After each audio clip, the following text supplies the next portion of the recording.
Buenos días de nuevo. Bueno, pues vamos a llegar a la última conferencia. Ha sido un placer, luego me despediré, pero ha sido un placer de verdad compartir todos estos días con vosotros. Esos dos manifiestos que dijimos que estaban a disposición los tienen absolutamente fácil. Simplemente entren en Google y pongan Manifiesto de escritores con la historia en defensa, o sea, escritores con la historia en defensa de nuestra lengua, y les va a aparecer. Porque decirles HTTP no sé qué, W no sé cuántos, búsquelo en Google, Manifiesto de escritores con la historia en defensa de la lengua y en defensa de la historia, y les aparecen porque están publicados en muchísimos sitios. Y estoy convencido que son ustedes mucho más hábiles que yo con la tecnología, que soy un auténtico analfabeto, un zote, y me las paso fatal. Y eso que me aplico. Bueno, me toca presentar, que no me gusta la palabra, me gusta dar la entrada a mi gran amigo Emilio Lara.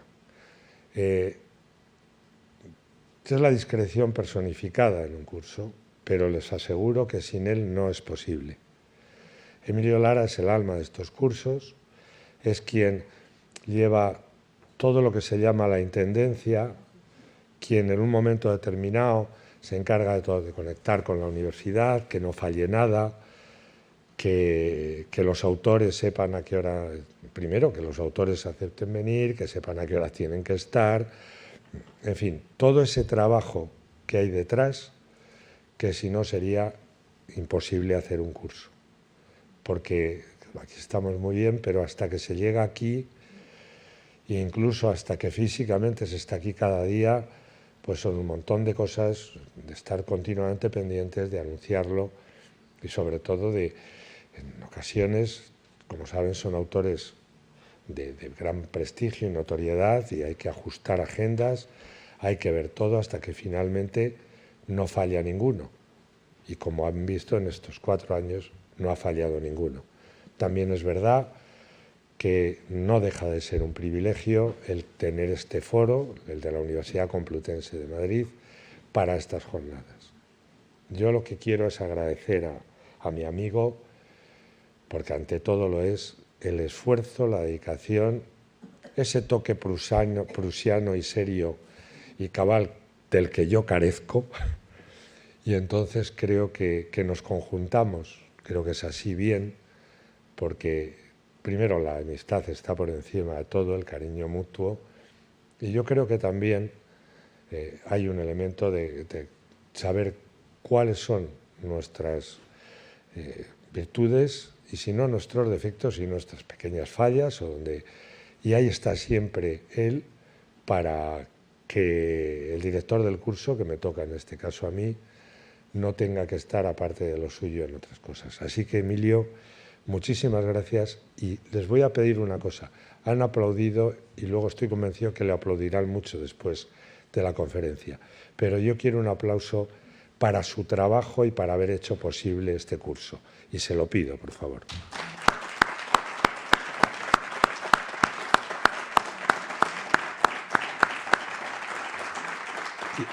Y ahora me toca el Emilio escritor.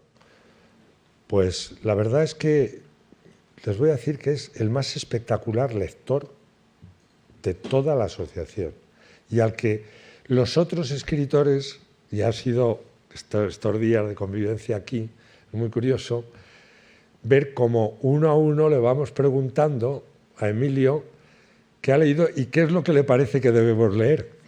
Sí, porque es un gran lector, y eso también significa un lector con una potencia crítica que dice, esto sí, esto, bueno, no está mal, pero yo creo que, y ahí nos ven esta mañana mismo, anoche mismo, que todo el mundo aprovecha para ver qué ha leído Emilio y qué es imprescindible, qué merece la pena, y los que no tanto, aunque esos no se dicen así. Es un gran lector y un extraordinario escritor. Lo acaba de demostrar con su última novela, La Venus del Espejo. Pero desde la Armada, en la cofradía de la Armada Invencible. la tan reconocida novela El relojero de la Puerta del Sol, o Días de Esperanza, que siempre me equivoco con alguno de los títulos. Pero hablaba con Juan Eslava Galán y se lo comenté, que su última novela, La Venus del Espejo, ha cuajado una novela literariamente de un nivel superior. Es una grandísima novela que le recomiendo vivamente. Hoy no va a hablar aquí de ninguna de esas novelas, y una conferencia que ha hecho es profeso para nosotros y que le agradezco muchísimo, porque nos faltaba eso, y lo que va a tratar, que son lo que fueron las reducciones jesuitas, todo en las selvas tropicales, en las selvas, en este caso del Paraguay. Y nos faltaba, y lo va a hacer, porque también es una ventaja el que él sea un profesor, y eso significa que no solo aquí hay autores y escritores, sino también ese carácter didáctico que queremos imprimir siempre a nuestro curso. No me voy a extender más, ya veo que estamos todos, o casi, así que, aparte, cuando hay que acabar lo de siempre, las despedidas rápidas, felices y contentas. Y entonces vamos a hacer esta, y estoy convencido que vamos a disfrutar, yo el primero, de las palabras de Emilio, después unas palabritas mías, y después, como dice en mi pueblo, cada mochuelo a su olivo. Gracias.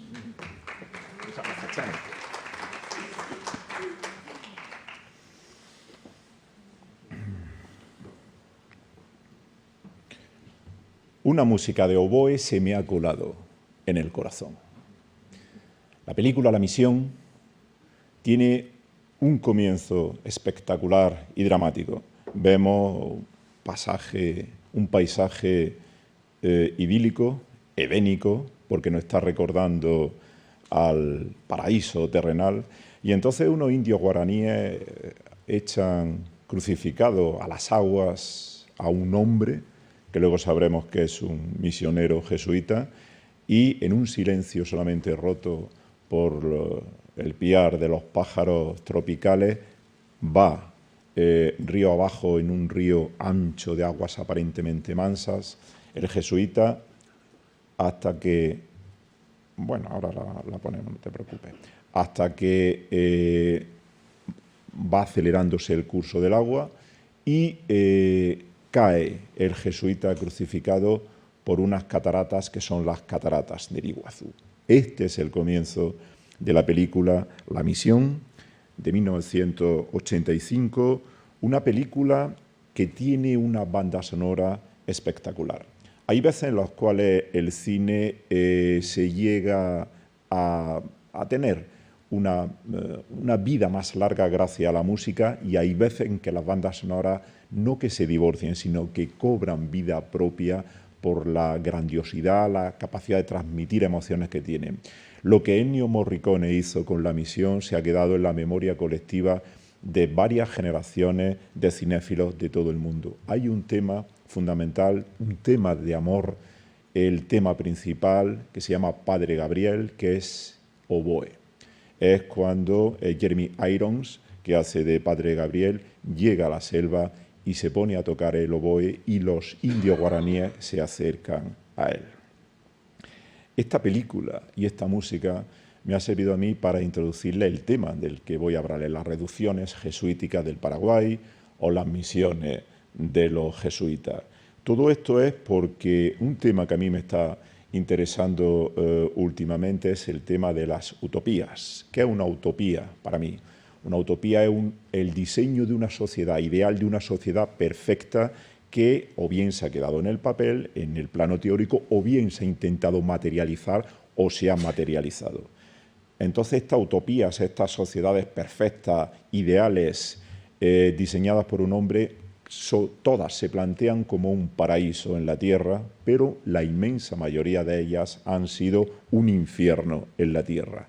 Prácticamente todas, salvo para mí, las reducciones jesuíticas del Paraguay, que durante más de 150 años mantuvieron un país dentro de un imperio donde se respetó escrupulosamente la legalidad, donde todo se hizo bajo el signo de la cruz, para salvaguardar la vida de aproximadamente 150.000 indios a lo largo de los siglos XVII y XVIII, y eso se hizo en un lugar del Nuevo Mundo que formaba parte de España. Todo comienza en 1603, en el reinado de Felipe III, cuando el prepósito general jesuita, es decir, el padre de los jesuitas, el Papa Negro, que es como se le llamaba a los jesuitas porque eran los primeros que empiezan a vestir con sotana negra, este italiano era muy amante de una nueva pedagogía que quería imprimirle a la orden, y entonces él tiene la idea de salvaguardar a los indios guaraníes en América.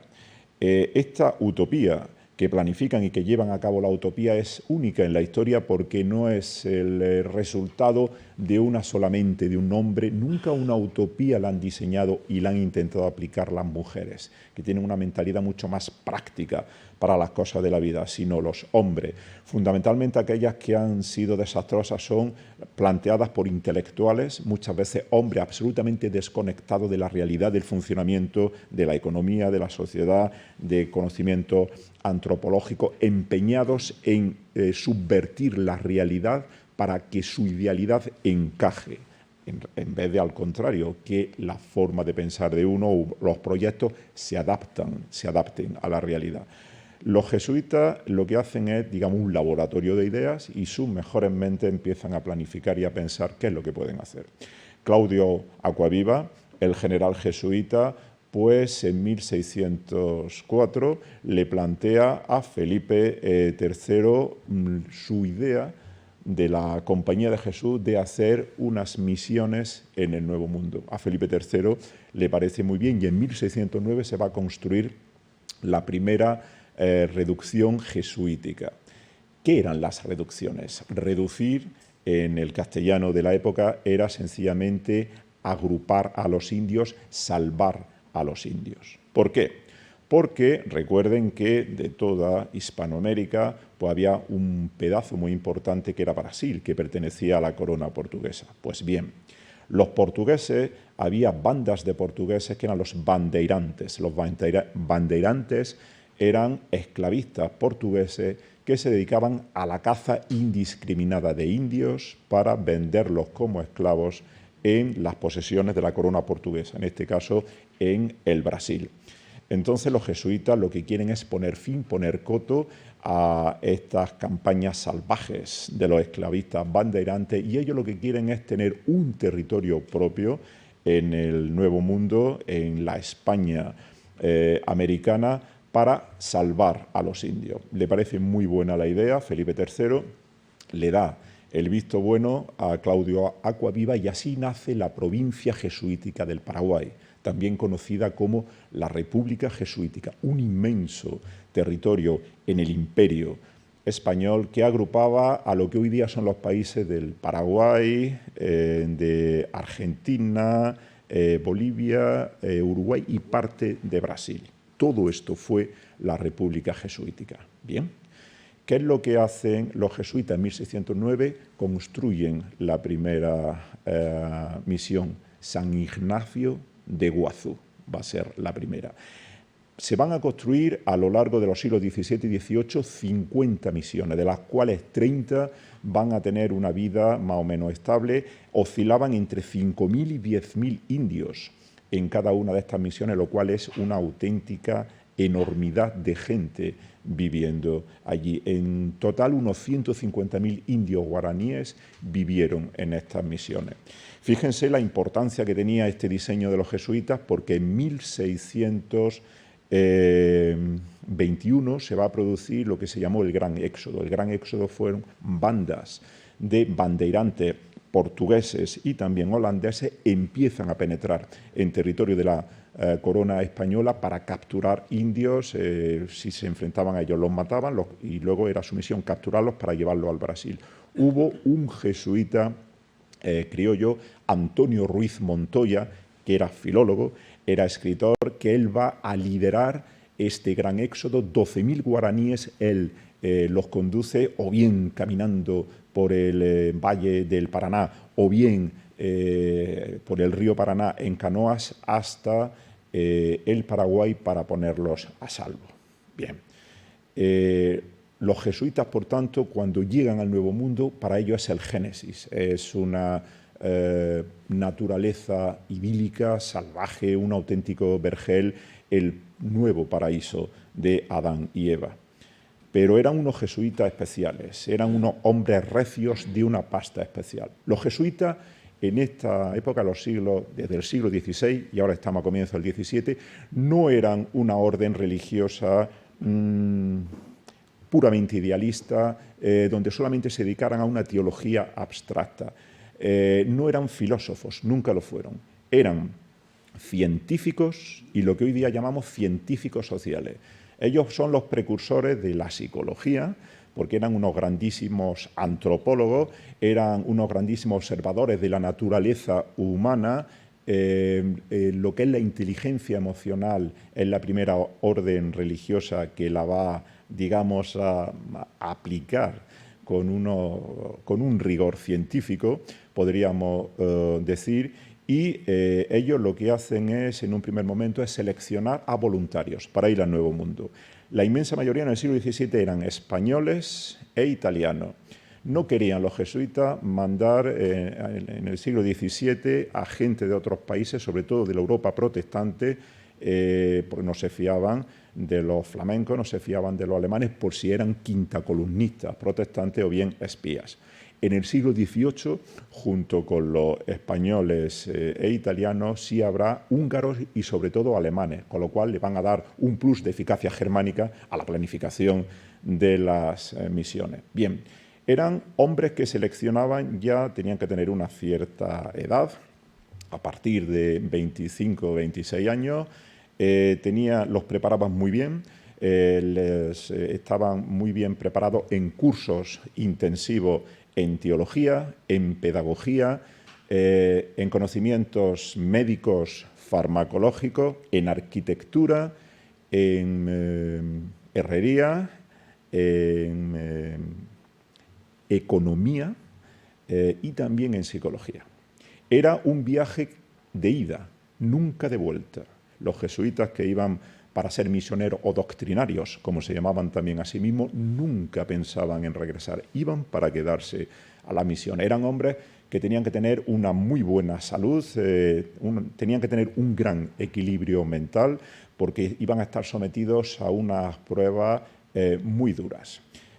Nunca faltaron voluntarios para ir al Nuevo Mundo. Imagínense cuando estos jesuitas llegaban con su sotana a un lugar maravilloso, pero con un calor húmedo espectacular, imagínenselo sudando a chorro, o piensen sobre todo en los españoles, madre mía, me da igual de la corona de Castilla o de Aragón, los que vivieran en el interior de España, con aquellos páramos, con esa vegetación, esos secarrales, cuando vieran aquel vergel, para ellos efectivamente era una vuelta al Génesis, porque los jesuitas lo que van a hacer es una utopía religiosa de una amable teocracia, pero también con una sociedad ideal hecha a la medida del hombre, en este caso del indio, respetando las leyes de España.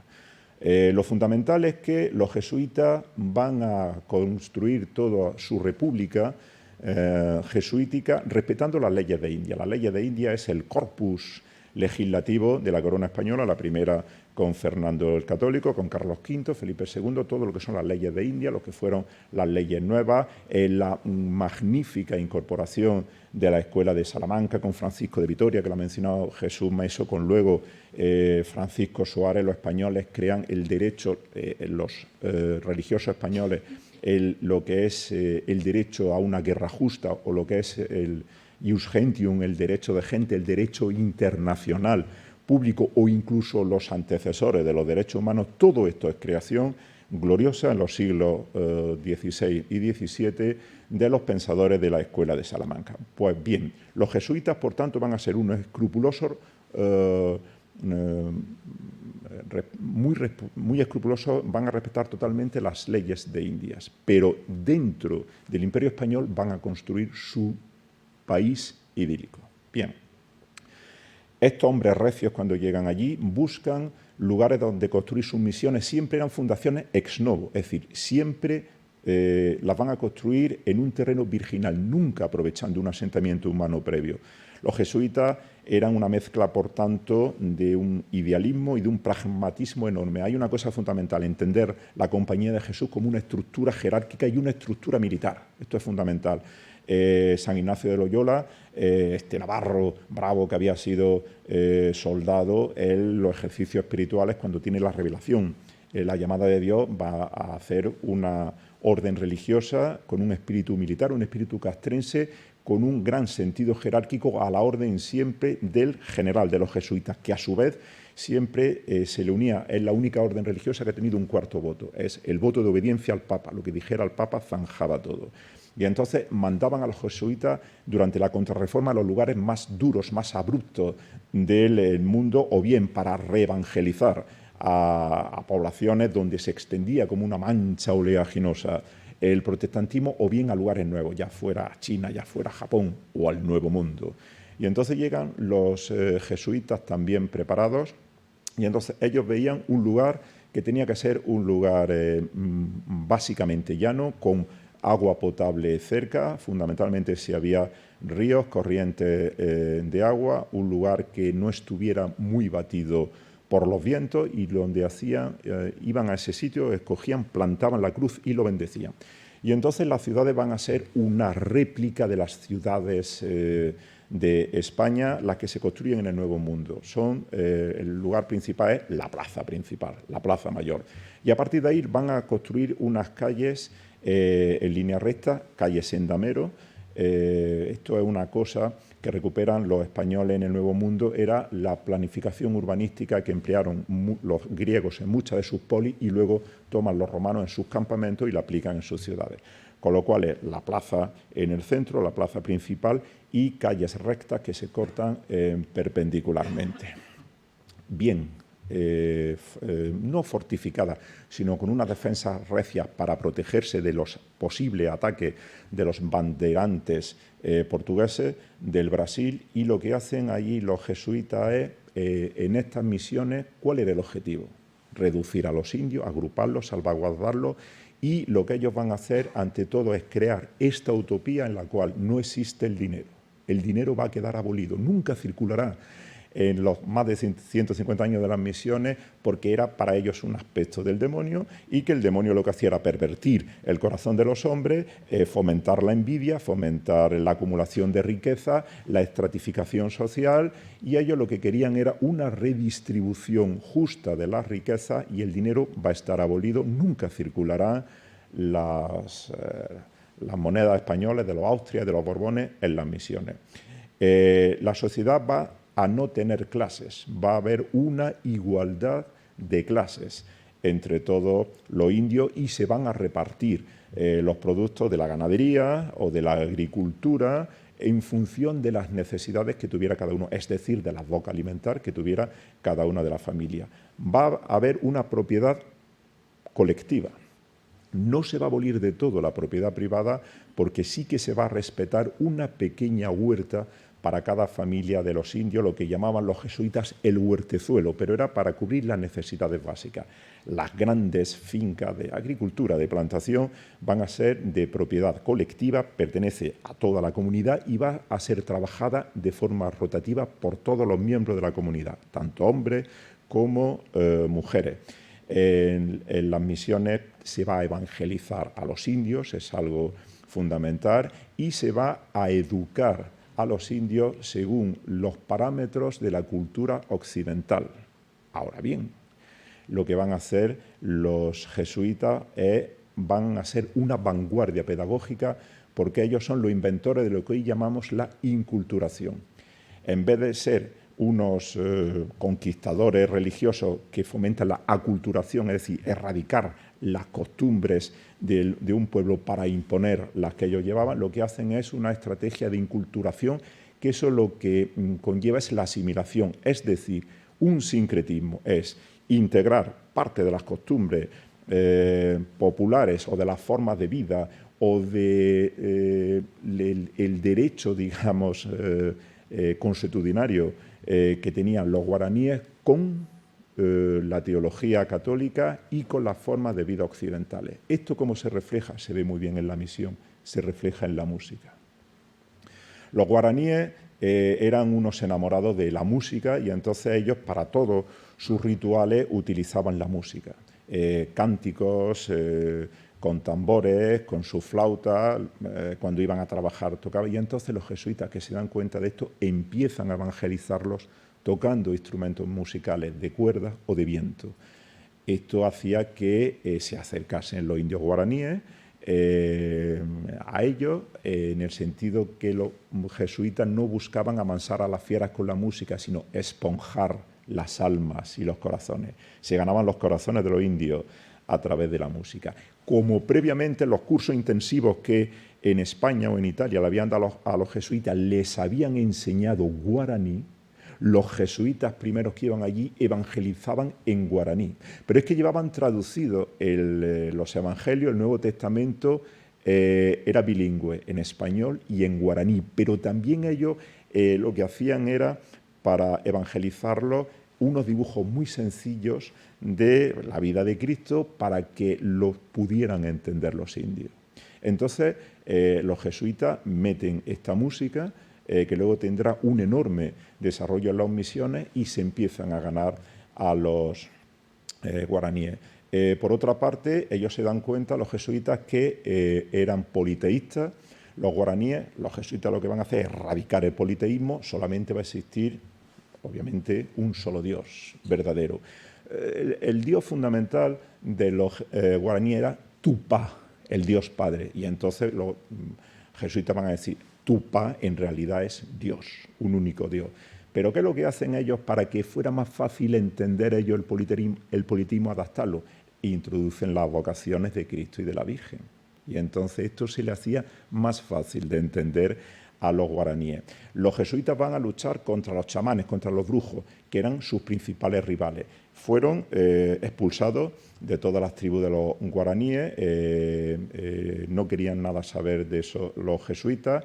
La poligamia la erradican también los jesuitas y lo que llevan es solamente un matrimonio de un hombre con una mujer. El alcoholismo lo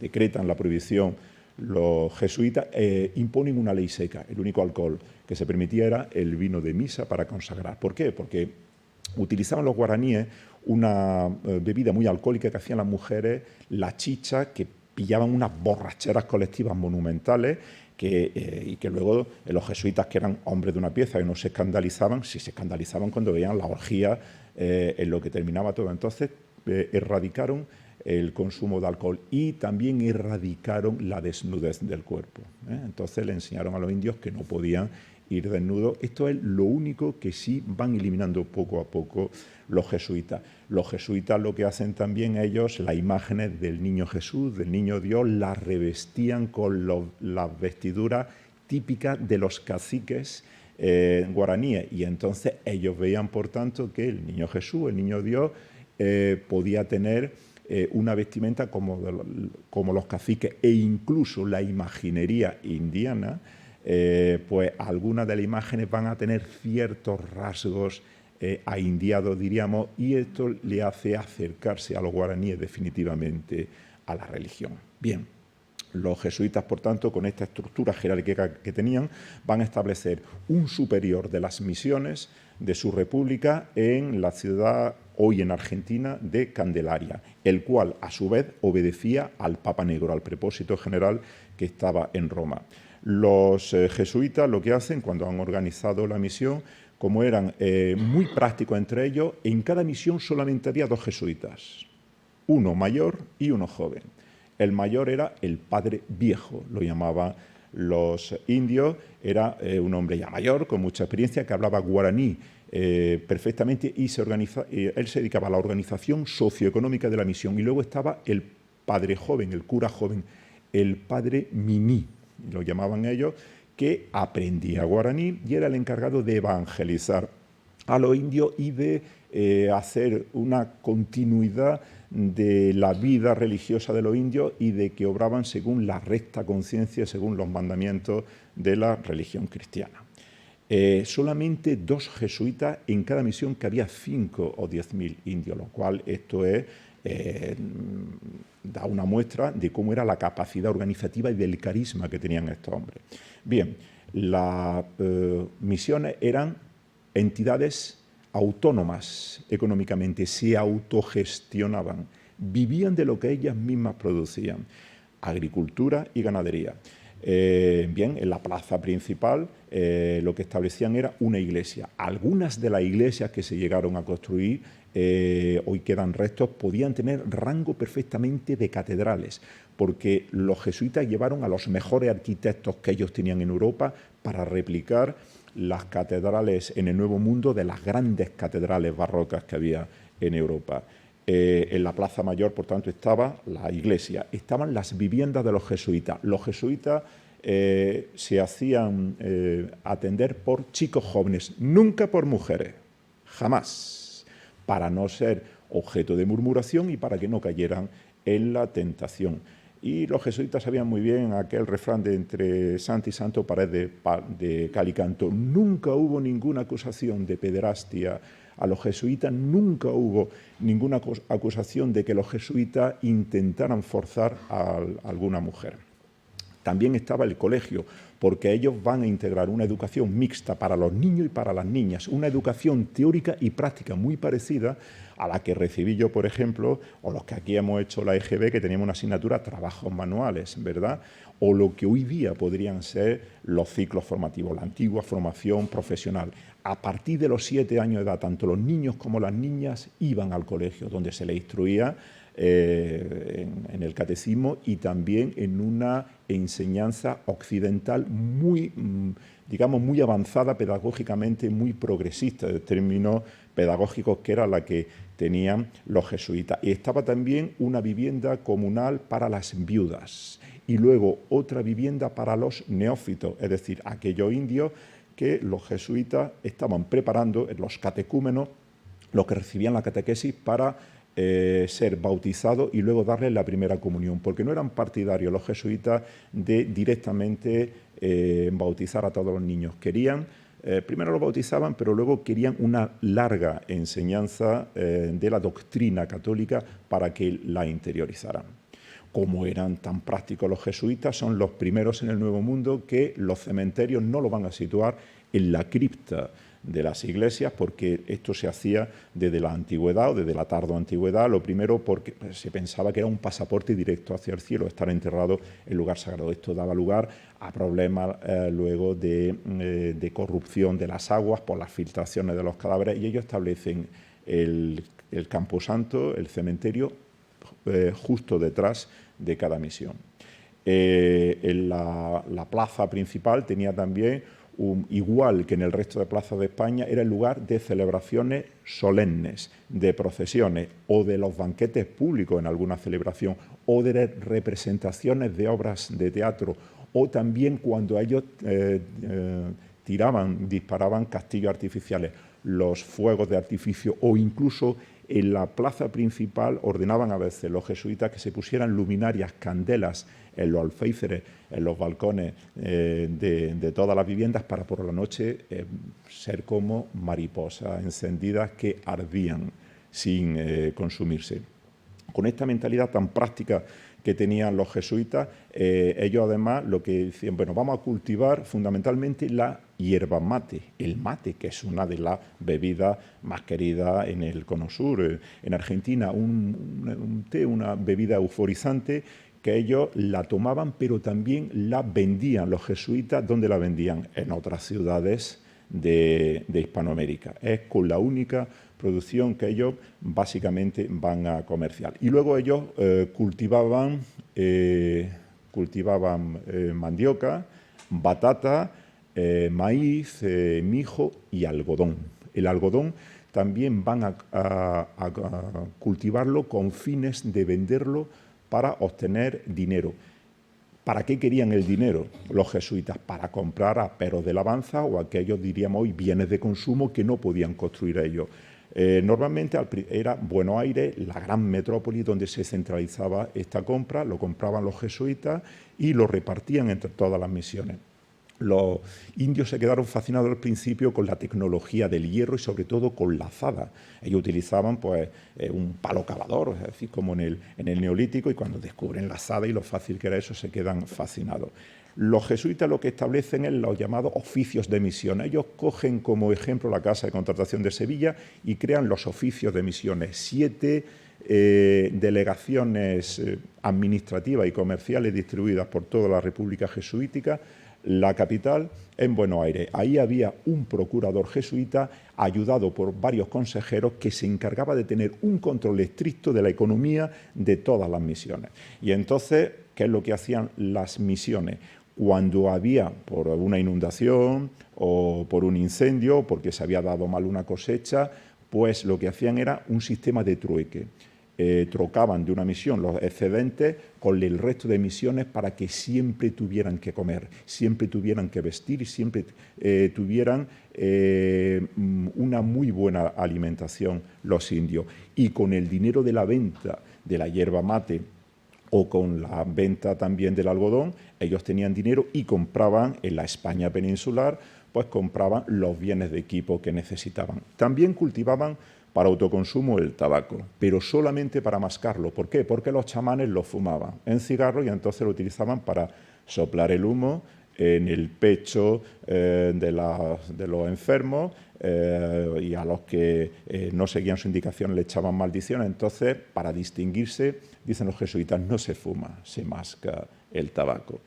Y luego también los jesuitas, con esta mentalidad tan absolutamente práctica, ellos fundarán el Colegio de San Pablo en Lima. Será una especie de centro de alto rendimiento, de una universidad para ellos, o también como una especie de Consejo Superior de Investigaciones Científicas, donde ellos formaban a los hijos de las élites indígenas y también a ellos mismos. Los jesuitas van a descubrir las virtudes terapéuticas de la corteza jesuítica, del árbol de la quinina, que se va a llamar la corteza jesuítica, porque era una forma de tratar la malaria muy eficaz, rebajaba la fiebre. Ellos van a tener el monopolio del árbol de la quina, de la corteza jesuítica, y lo van a exportar a Europa. Se va a introducir muy bien, en primer lugar en España, luego en el mundo católico. En el mundo protestante van a rechazar la corteza jesuítica, el árbol de la quinina, porque era algo propio de papistas. No se fiaban hasta que en el siglo XIX sintetizan obviamente lo que es la quinina y bien que le van a coger el gusto a los ingleses cuando ellos vayan a colonizar la India e inventen el gin tonic. El gin tonic era un buen chorro de un buen vaso de ginebra que le echaban el agua tónica quinina. Obviamente era para combatir la malaria. Ya se le había olvidado que este remedio era algo propio de papistas, que fueron los españoles fundamentalmente, los jesuitas, quienes lo van a cultivar y quienes van a descubrir las virtudes medicinales de la quinina, entre otras cosas porque los científicos españoles tuvieron grandes aportaciones en el siglo XVII. También los jesuitas en estos cursos intensivos antes de viajar a América recibían nociones farmacológicas, como le he dicho, y ellos cultivaban, los dos jesuitas en cada misión, un huerto medicinal. Plantaban hierbas medicinales para tener un herbolario con el que tratar enfermedades allí para los indios. Hacían ellos, por tanto, unas funciones de médico y de farmacéutico. Hay un cuadro precioso de Rembrandt que se puede ver en el Rijksmuseum, Ronda de noche, la ronda nocturna, que él pinta entre 1639 y 1642.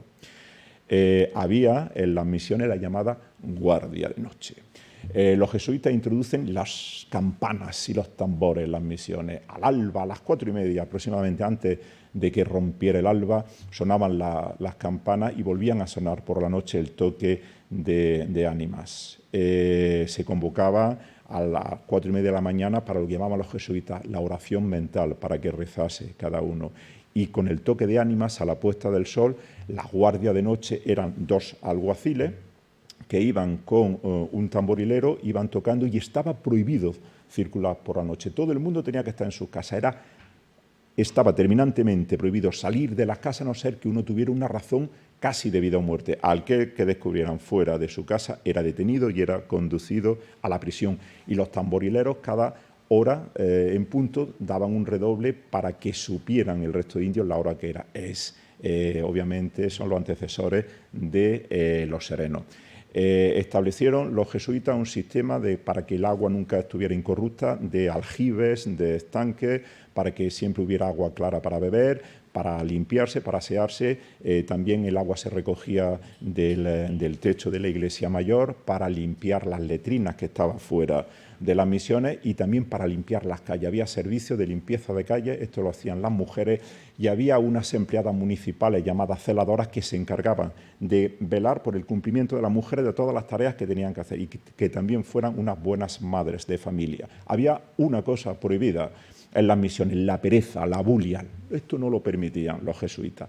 Los niños, cuando terminaban la época de la escuela, a partir de los 17 años se podían casar los hombres, las chicas a partir de los 15 años. Cuando terminaban la escuela, dice, vamos a ver qué aptitudes tienes tú. Tú muestras buenas actitudes al taller. No muestras buenas actitudes, no eres muy espabilado. Tú no bastas sin hacer nada. Hacían trabajo de poca cualificación, desbrozar los campos, quitar piedra de los caminos, porque los jesuitas también empedraban los caminos para poder ellos comerciar con los carromatos, con trueque con las otras misiones. Van a construir cerca de la Plaza Mayor los jesuitas talleres de albañilería para tallar los sillares de piedra con los que construían la iglesia, talleres de imaginería religiosa, talleres de platería, pero no para comerciar con las joyas, con las alhajas, sino para vestir a las imágenes de la Virgen María.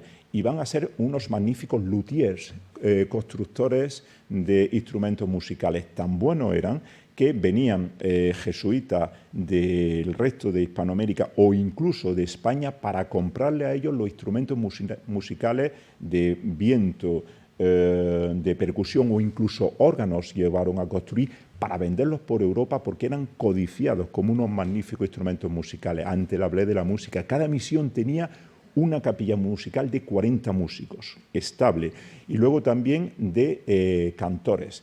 En cada fiesta, los jesuitas eran muy amantes de la pompa, de la liturgia, muy solemne, pues se interpretaba música, se cantaba y había también niños danzantes.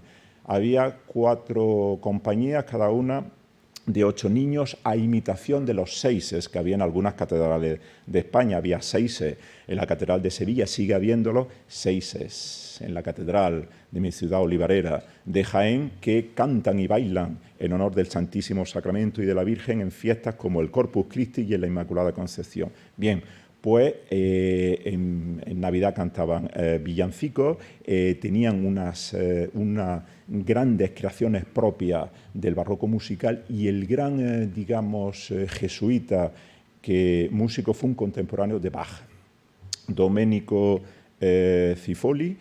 Había nacido en la Toscana en 1688, él estudia música en Florencia, en Nápoles, en París, llega a Sevilla, siente la llamada de Dios, se hace jesuita, va al Nuevo Mundo, y él va a ser autor de varias piezas musicales y de una ópera, San Ignacio, la ópera de San Ignacio, que se creía perdida. A finales del siglo XX se va a recuperar. En 2020 se interpretó en el Auditorio Benito Pérez Galdós de Las Palmas de Gran Canaria y también en la Iglesia de los Jesuitas en Barcelona. Yo la he visto en YouTube y está escrita en español para que la cantaran los niños guaraníes, y entonces el demonio está tentando a San Ignacio de Loyola y a San Francisco Javier. Pero no logra obviamente su propósito y aparece el arcángel San Miguel vestido a la forma colonial, a la forma indiana, que en este caso no lleva una espada o una lanza para luchar contra el demonio, sino como salía en el arte indiano con un arcabuz. Obviamente el demonio no logra su cometido. Bien, este barroco musical hacía que Buenos Aires y las misiones jesuíticas del Paraguay tuvieran una afición musical tan enorme que causaba auténtico asombro en Europa, en el viejo continente, y muchos de estos instrumentos se vendían en el viejo continente. Practicaban también en las misiones la ganadería. Era sobre todo vaquerías para tener leche, para tener la carne, el cerdo no. Y luego mucha oveja. Y entonces la oveja, ellos distinguían la oveja castellana, y luego las ovejas propias, que eran las llamas o la alpaca. La utilizaban para la leche, para comer, y luego también la lana.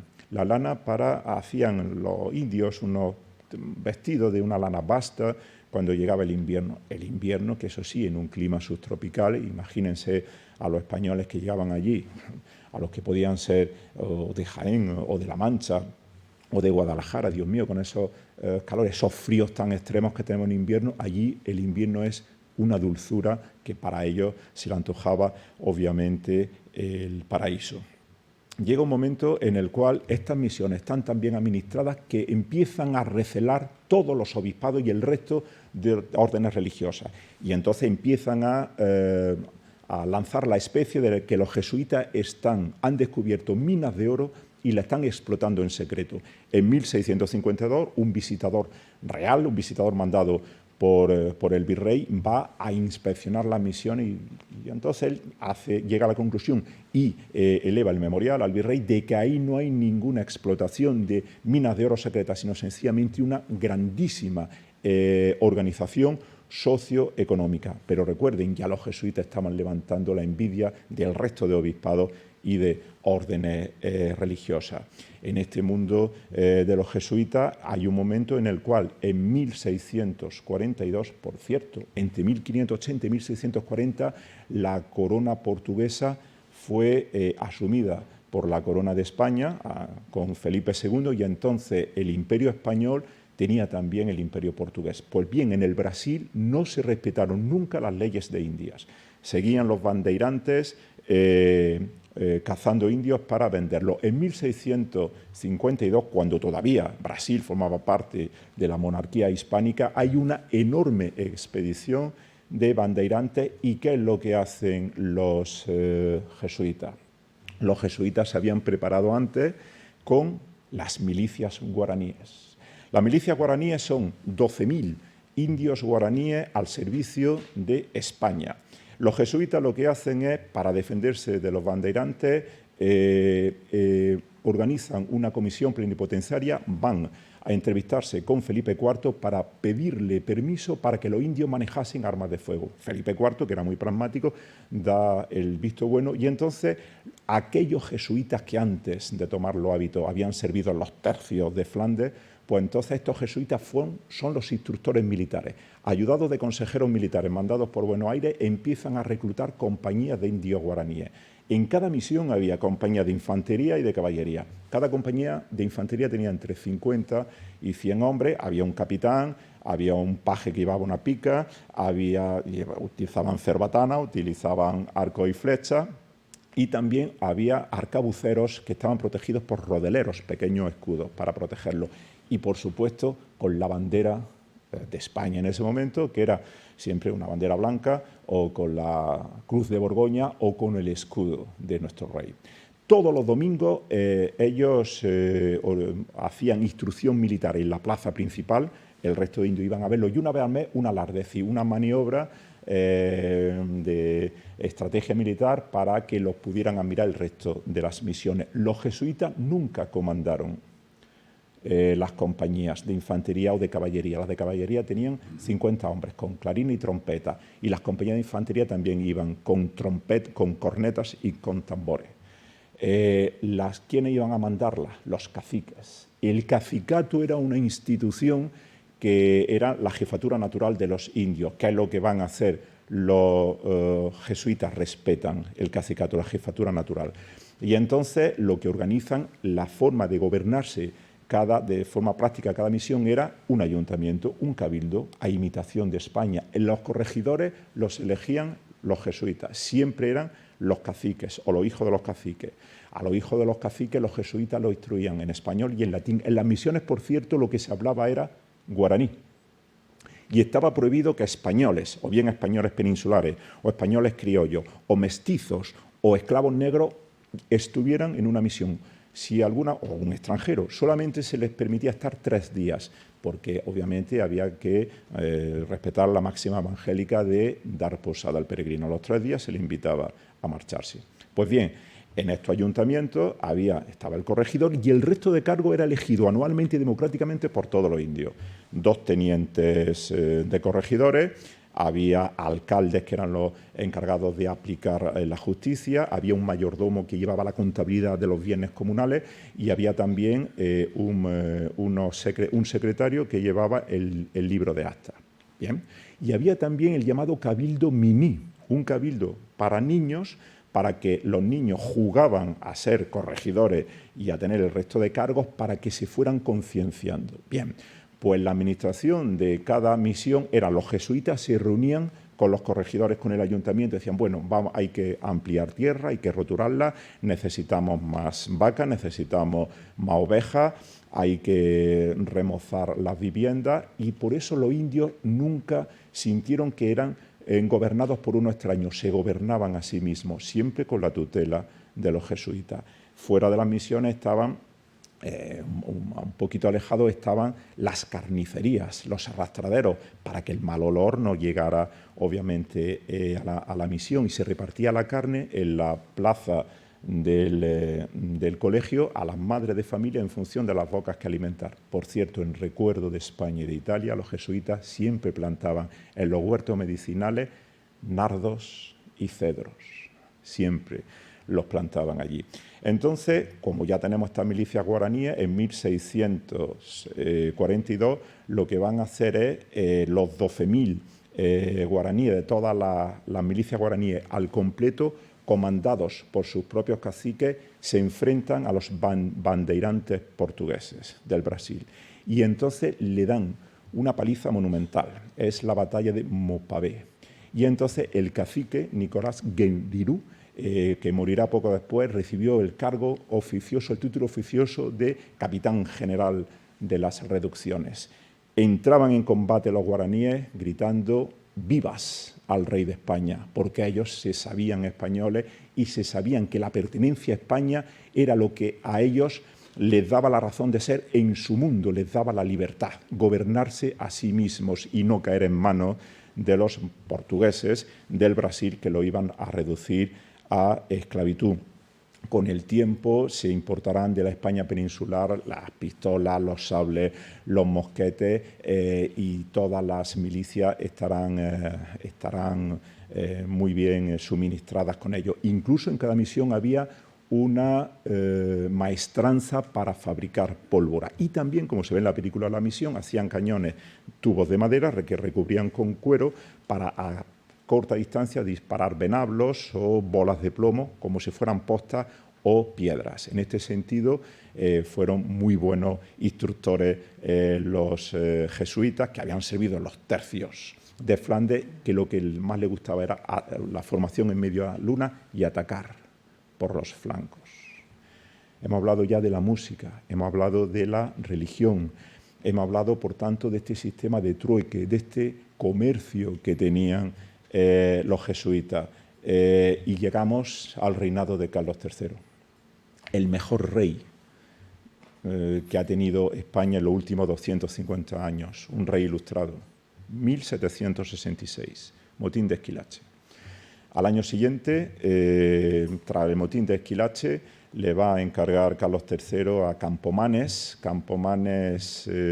un grandísimo ministro, un gran jurista, un antijesuita declarado, pues manda a hacer una pesquisa secreta para ver las razones del motín de Esquilache. Se busca a los jesuitas como chivo expiatorio de todos los obispados de España. Quiero recordar que 50, solamente 2 obispos declararon a favor de los jesuitas, el resto a favor de la expulsión de los jesuitas y la disolución de la Compañía de Jesús.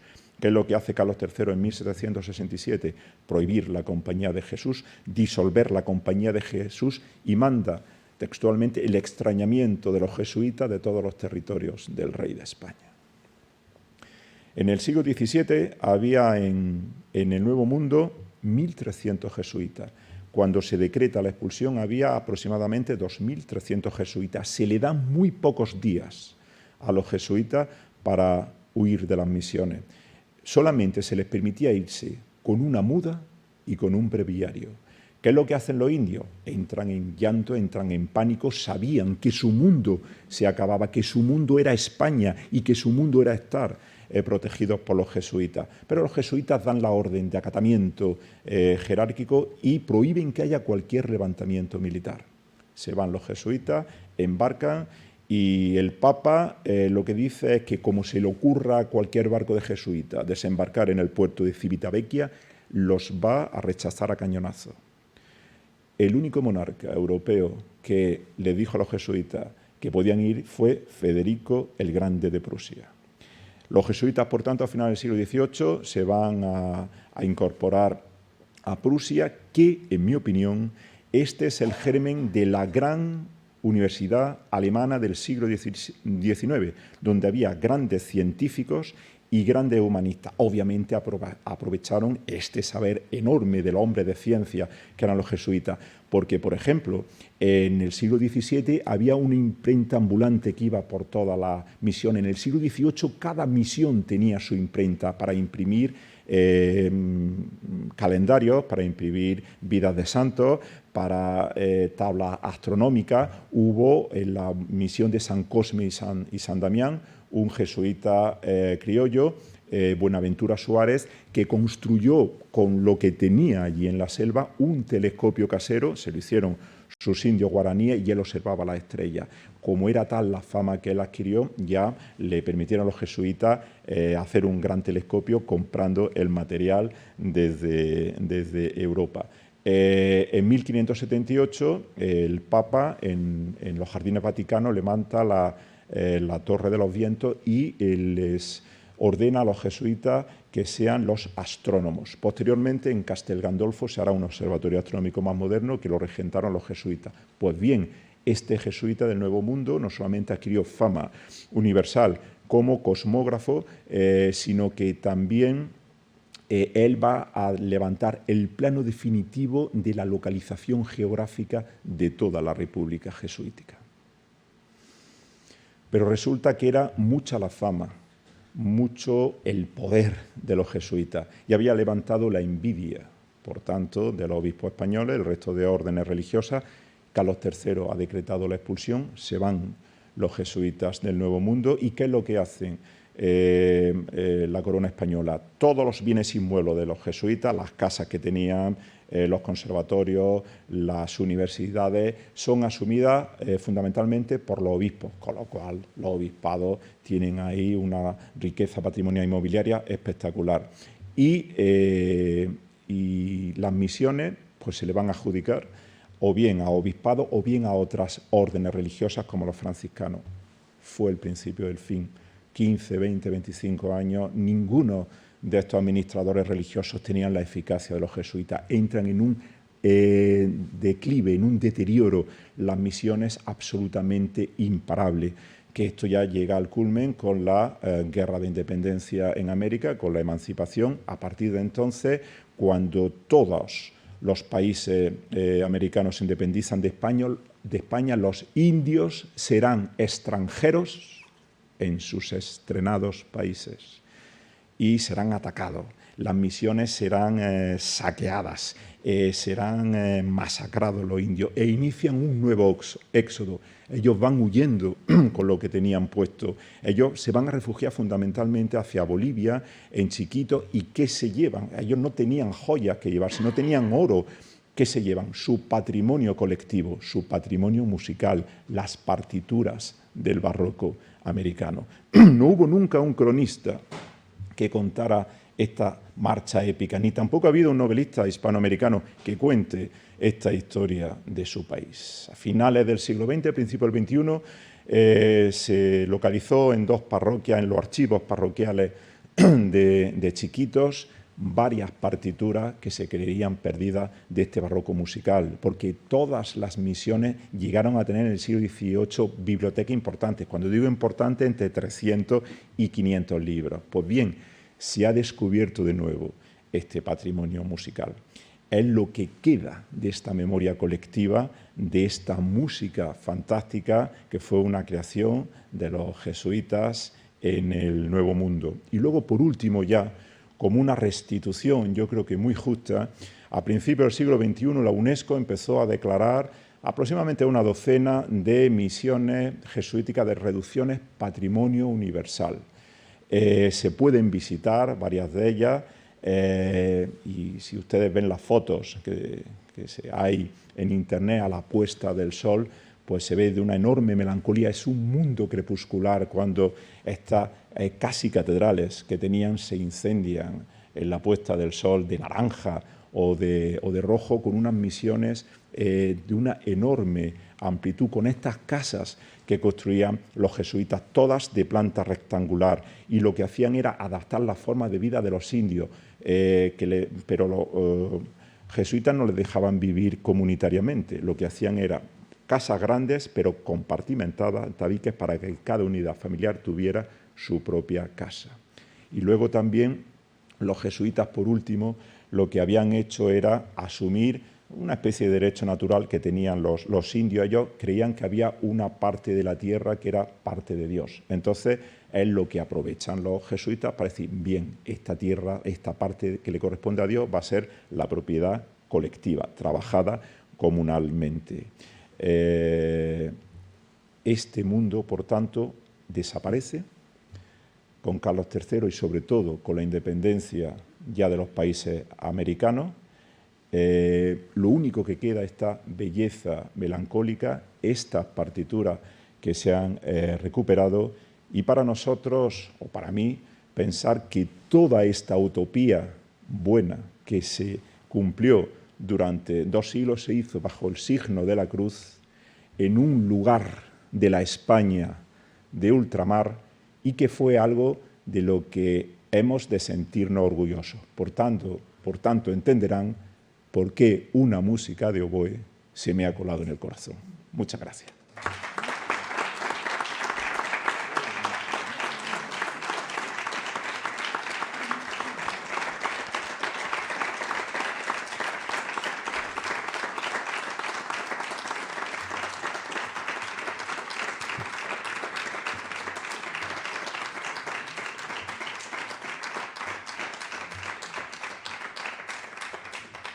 Un momento. Yo creo que es sencillamente magistral. A mí me ha emocionado y ahora les contaré por qué. Verán, la ruta que Sal llevaba siempre y trajo siempre a lo largo de muchos años a 2 niños guaraníes de San Ignacio de Moxos, selva boliviana, donde se fabrican hoy los mejores violines del mundo. San Ignacio de Moxos. ¿Sabes de dónde vienen? Tú lo has dicho al final. Son los descendientes de esas misiones jesuitas huyendo hacia el interior de la selva boliviana, y allí en esta población, en San Ignacio de Moxos, es donde se fabrican unos violines extraordinarios, donde estudian unos chavales que tocan el violín, y se les traía todos los años y venían aquí y se incorporaban a lo que eran los estudios. Violines. Tocaban el violín de una manera, los he oído muchas veces en la ruta y me ha emocionado en lo personal de una manera tremenda. Los guaraníes, se ha hablado aquí de Cabeza de Vaca, en más de una ocasión, del primer viaje de Cabeza de Vaca, de ese que hace prisionero primero de los indios, o sea, conquistador, prisionero, y que va desde Florida hasta el Pacífico, y luego hasta Guadalajara, México, y hasta México. Él escribe Naufragios, y él vuelve a España, y ese libro le hace inmensamente famoso, y le dan una misión, y la misión es ir precisamente como adelantado del Mar de la Plata.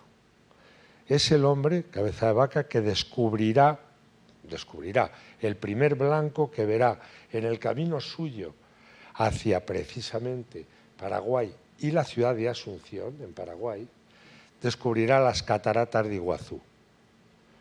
Cabeza de Vaca llegará allí con sus 2 primos y casi hermanos, los hijos de Estopiñán y de su tía Cabeza de Vaca, que son los que le permanecerán fieles, y se encontrará a los capitanes españoles comandados por Domingo de Irala, que no precisamente tenían un trato bueno con los indios guaraníes, y los abusos con las indígenas guaraníes eran continuos. La defensa de Cabeza de Vaca de siendo él el gobernador y adelantado, hace que esos capitanes se subleven, que le acusen falsamente, que lo depongan y que manden a cabeza de vaca encadenado a España. Al principio incluso se hará caso a esas acusaciones, finalmente Felipe II le absolverá de todo y será el final de cabeza de vaca, ya muy desengañado, fue a morir, parece que en Jerez, manso, triste y solo.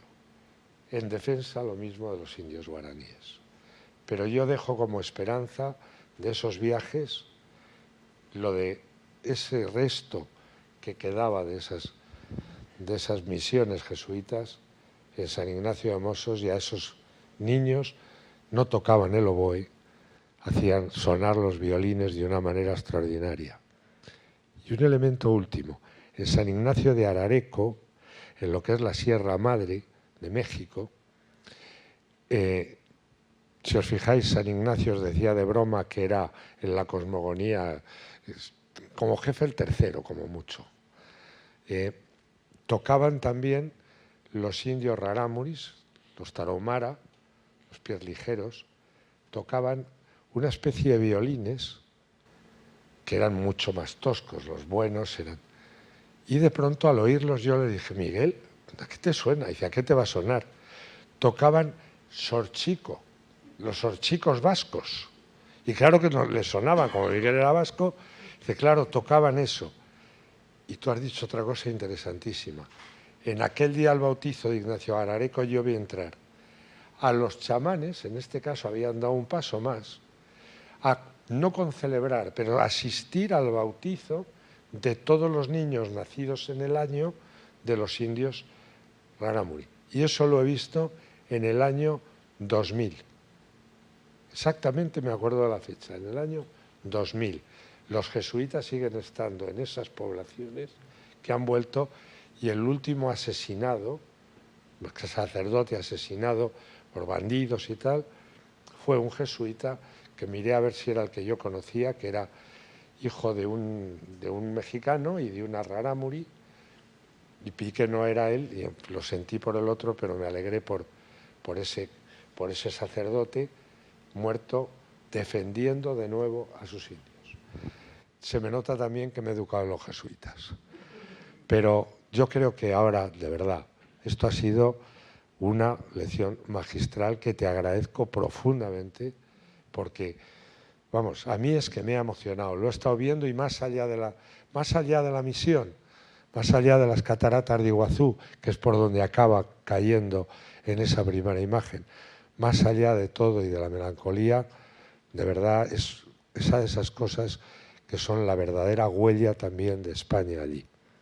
Y por favor, quisiera preguntas para acabar, pero preguntas y cortitas. Sí. En realidad es que yo creo que en este caso me vas a permitir decir que casi sobran.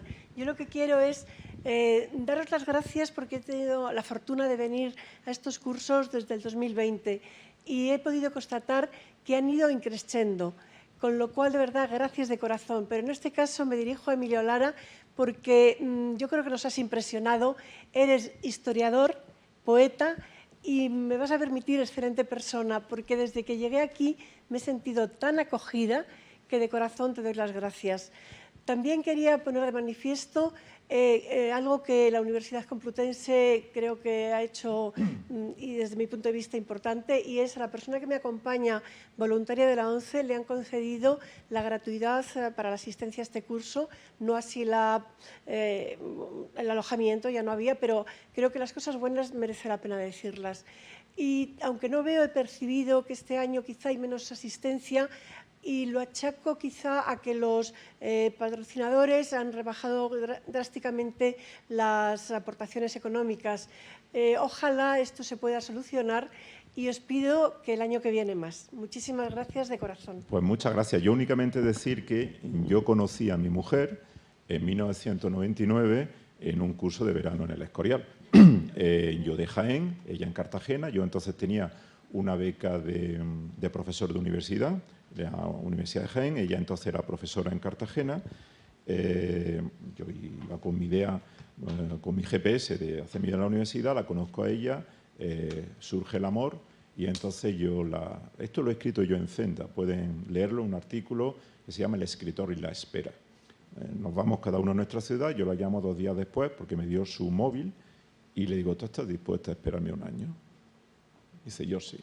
Digo, es lo que yo tardo en preparar y aprobar las oposiciones de instituto. Ese año yo cumplí con mis obligaciones de becario de profesor, mi 2.º año de doctorado, saqué las oposiciones y estamos aquí juntos, venturosamente, desde aquel día en el Escorial. Quiero decir que en el Escorial los días son breves pero muy intensos y sobre todo los que nos hemos estado conociendo a lo largo de estos 4 años ha sido un ciclo muy bonito porque se crea una comunidad de emociones.